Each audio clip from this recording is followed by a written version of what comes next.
Bonsoir, vous êtes sur NC News pour le dernier JT de la semaine.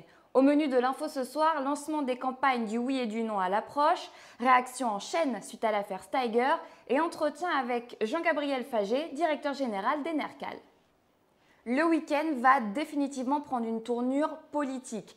À 114 jours du troisième et dernier référendum, indépendantistes et non indépendantistes se mettent en ordre de marche pour défendre leurs positions respectives. Coup d'œil sur les 2 jours à venir avec Titouan Moelle. Ça sent la campagne. Ce week-end sera émaillé par le lancement de la campagne électorale référendaire en vue du vote du 12 décembre prochain. Du côté du non, les élus loyalistes et leurs militants ont rendez-vous demain à Ténè, du côté de Bourail, pour une première journée de travail et de cohésion. Les loyalistes militent désormais sous une nouvelle appellation, les Voix du non, qui regroupe les 6 principales composantes loyalistes, à savoir les Républicains calédoniens de Sonia Backès, le Rassemblement de Thierry Santa, le MPC de Gilles Brial, le MRC de Philippe Blaise, Génération NC de Nicolas Metzdorf et Tous Calédoniens de Pascal Vittori. Calédonie Ensemble fera campagne de son côté, même si le parti de Philippe Gomez prendra part à des événements organisés par les Voix du non. C'est une campagne qui se veut citoyenne et organisée par le peuple pour le peuple, nous a expliqué Nina Julier en préambule de la journée de demain.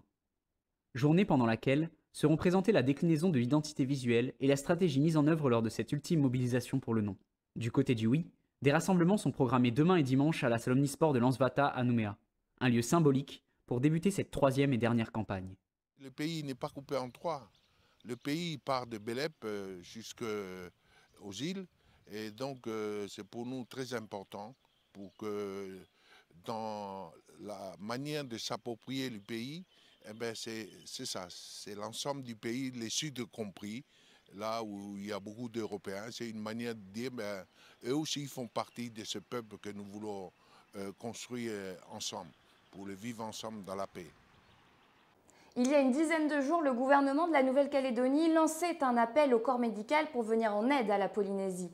Ils sont 14 infirmiers, infirmières et aides-soignants à avoir répondu oui. L'équipe paramédicale de volontaires s'est envolée ce matin pour Tahiti, où la situation sanitaire reste toujours aussi critique, avec plus de 2000 cas recensés ces dernières 24 heures. Les révélations de Mediapart sur le colonel Steiger ont créé une onde de choc. La découverte de la condamnation pour violence conjugale du chef de la gendarmerie a vivement fait réagir la classe politique. Après Sonia Backès, ce sont les députés Philippe Gomez et Philippe Dunoyer, ainsi que le sénateur Gérard Poadja, qui ont eux aussi demandé son renvoi. Réaction en chaîne en Nouvelle-Calédonie suite aux révélations de Mediapart. De nombreux élus demandent le départ du chef de la gendarmerie condamné pour violence conjugale. Sur sa page Facebook, Sonia Backès n'a pas tardé à réagir, indiquant avoir demandé à l'État le renvoi d'Eric Steiger. Pour la présidente de la province sud, dans un pays où 22% des femmes sont victimes de violences, la décision de changer la tête de la gendarmerie en Nouvelle-Calédonie ne doit souffrir d'aucune hésitation. Le président du Rassemblement LR et ancien président du gouvernement de la Nouvelle-Calédonie, Thierry Santa, a pour sa part estimé qu'aucun dépositaire de l'autorité publique ne peut continuer à exercer ses fonctions quand il se rend coupable de tels agissements. Même son de cloche côté indépendantiste, comme en témoigne la réaction d'Alosio Sacco. Nous sommes désagréablement surpris de l'attitude de l'État, puisque l'intéressé, les faits remontent au mois de mai. Malgré cela, l'État a tenu à lui confier de hautes fonctions dans notre pays. C'est ça qui est scandaleux. Et nous avons du mal à comprendre l'attitude de l'État. Ça, c'est la première chose. Mais ces faits viennent égratigner les capitales confiance qu'il y a entre l'État et la Nouvelle-Calédonie, et en particulier avec les FLNKS. Enfin, Calédonie Ensemble considère que cette condamnation disqualifiait le colonel Eric Steiger pour exercer les responsabilités de commandant des forces de gendarmerie en Nouvelle-Calédonie. Le Haut-Commissariat n'a de son côté pas souhaité réagir, indiquant que la nomination du colonel avait été actée en métropole et non pas sur le territoire. La bulle sanitaire entre la Nouvelle-Calédonie et Wallis et Futuna est de retour pour la fin du mois. Les voyageurs en provenance du Fénois n'auront pas à effectuer de septaine ou de quatorzaine dans un hôtel à leur arrivée. Le premier vol de cette bulle sanitaire est prévu pour le 30 août.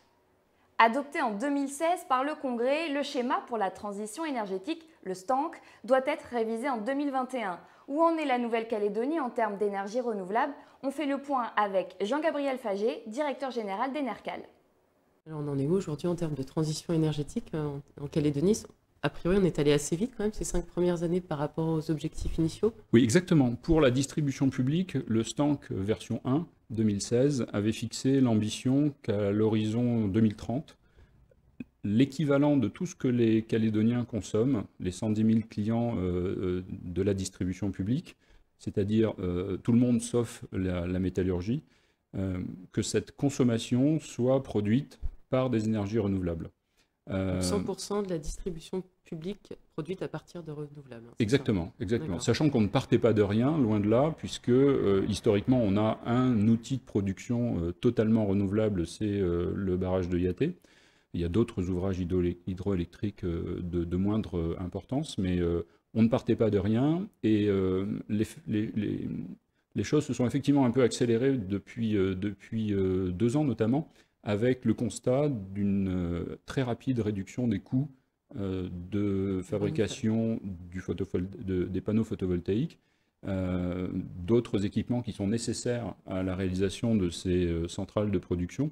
Et la baisse des coûts a encouragé le gouvernement à aller un petit peu plus vite que ce qui avait été envisagé, tout en restant dans le cadre de ce que dans notre jargon on appelle la programmation pluriannuelle des investissements, qui est le corollaire du STANC et qui fixe de façon très pragmatique des objectifs quantifiés pour la production d'énergie renouvelable. Donc le schéma s'est déroulé de façon plus dynamique, dans des délais plus courts, à telle enseigne qu'on estime que l'objectif de 2030 sera atteint en 2025, donc avec 5 ans d'avance. Ce qui d'ailleurs incite aujourd'hui les pouvoirs publics à s'interroger sur l'ambition suivante, c'est celle de la modification de la façon de produire de l'électricité pour les métallurgistes. Et ça, c'est une des ambitions. C'est effectivement le gros enjeu, puisque, rappelons-le, la consommation des 110 000 clients, que ce soit les particuliers ou les professionnels du réseau électrique, ne pèse que 20 à 25% du total de l'énergie électrique consommée en Nouvelle-Calédonie. Elles sont 8 prétendantes au titre, mais une seule sera sacrée Miss Calédonie 2021 samedi soir. L'élection se déroulera salle Sissia au Nouvata. La soirée spectacle mêlera danse classique et contemporaine, voltige et même chant lyrique. Miss France 2019, Veimala Chavez, présidera le jury de l'élection. Merci d'avoir suivi notre JT. Je vous souhaite de passer un excellent week-end et à lundi.